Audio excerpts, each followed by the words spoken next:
Welcome student, this is your geography class 8 chapter 2. Natural vegetation and wildlife. Natural vegetation and wildlife exist only in the narrow zone of the contact between the lithosphere, hydrosphere and atmosphere that we call biosphere.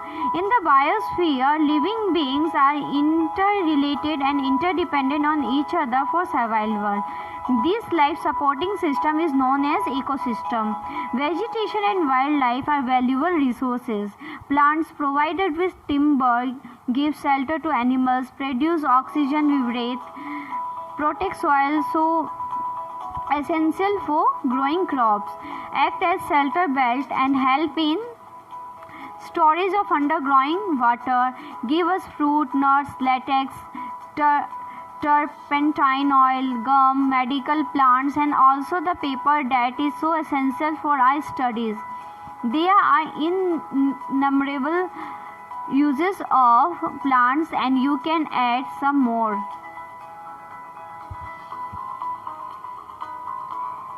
प्राकृतिक वनस्पति और अन्य जीवन केवल स्थल मंडल, जल मंडल और वायुमंडल के बीच जुड़े एक सक्रिय क्षेत्र में ही पाए जाते हैं, जिसे हम जैव मंडल कहते हैं।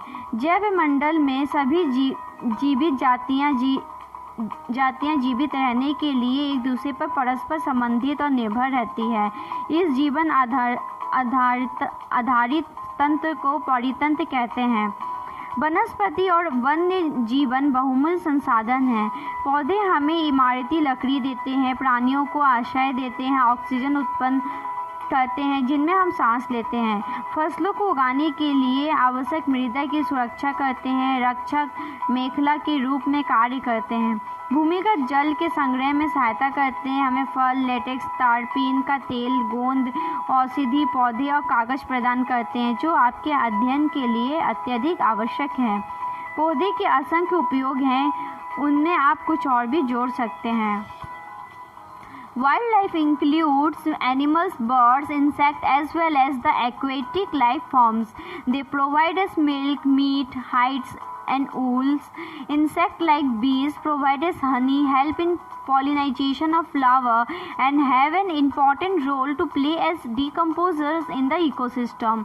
The birds feeds on insects and acts as decomposer as well. Vulture, due to its ability to feed and dead livestock, in a scavenger and consider a vital cleanser of the environment. So animals, big or small, all are integral to maintain balance in the ecosystem. वन्य जीवन के अंतर्गत जंतु, पक्षी, कीट एवं जलीय जीव रूप आते हैं। उनसे हमें दूध, मांस, खाल और ऊन प्राप्त होती है। कीट जैसे मधुमक्खी हमें शहद देती है, फूल के परागण में मदद करती है और परितंत्र में घटक के रूप में एक महत्वपूर्ण भूमिका निभाती है। चिड़िया अपने भोजन के लिए कीटों पर निर्भर है और घटकों के रूप में कार्य करती है। गिद्ध मित्र जीव जंतुओं को खाने के कारण एक मार्जक है और पर्यावरण का एक महत्वपूर्ण शोधक समझा जाता है। इसलिए प्राणी चाहे बड़े हो अथवा छोटे, सभी परितंत्र के संतुलन को बनाए रखने के लिए अनिवार्य हैं। Distribution of natural vegetation. The growth of vegetation depends primarily on temperature and moisture. The major vegetation types of the world are grouped as forest, grassland, scrubs and tundra. प्राकृतिक वनस्पति का वितरण। वनस्पति की वृद्धि मुख्य रूप से तापमान और आर्द्रता पर निर्भर करती है। विश्व की वनस्पति के मुख्य प्रकारों को 4 वर्गों में रखा जा सकता है, जैसे वन, घास, स्थल, गुल्म और tundra. In areas of heavy rainfall, huge trees may thrive. These forests are thus associated while areas having abundant water supply. As the amount of moisture decreases, the size of tree and their density reduce. Short stern tree and grasses grow in the region of the moderate rainfall, forming the grassland of the world. Thorny scrub and scrub grow in the dry areas of low rainfall. In such areas, plants have deep roots and leaves with thorny and waxy waxy surface reduce loss of moisture through transpiration. Tundra vegetation of cold polar region comprises of mosses and lichens.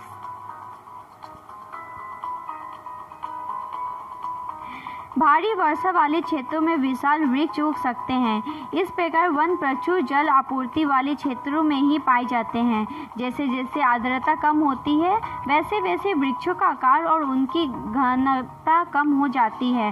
सामान्य वर्षा वाले क्षेत्रों में छोटे आकार वाले वृक्ष और घास उगती है, जिससे विश्व के घास स्थलों का निर्माण होता है।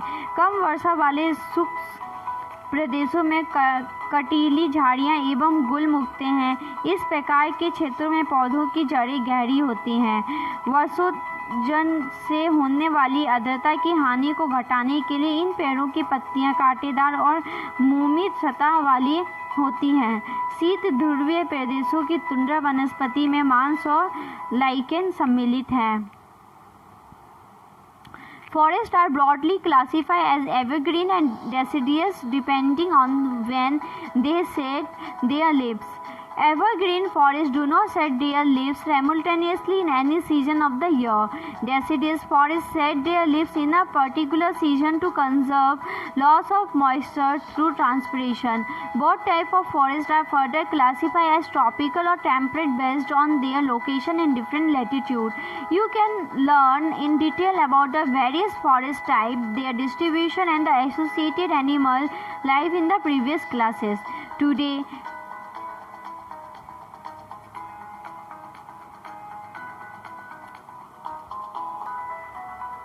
there are many more people in the world than there were 2 centuries back. To feed a growing number, large areas of forests have been cleared to grow crops. Forest cover all over the world is vanishing rapidly. There is an urgent need to conserve this valuable resource. पिछली 2 शताब्दियों में विश्व में जितने लोग थे इस समय उनसे कहीं अधिक लोग हैं। बढ़ती जनसंख्या के पोषण के लिए फसलों को उगाने के लिए वनों के विशाल क्षेत्रों से वृक्ष काट दिए गए हैं। विश्व भर में वनों का आवरण तेजी से समाप्त हो रहा है। इस बहुमूल्य संसाधन के संरक्षण की तुरंत आवश्यकता है। This is the end of this video. We will continue this chapter in next video. If you have any doubt, please let us know.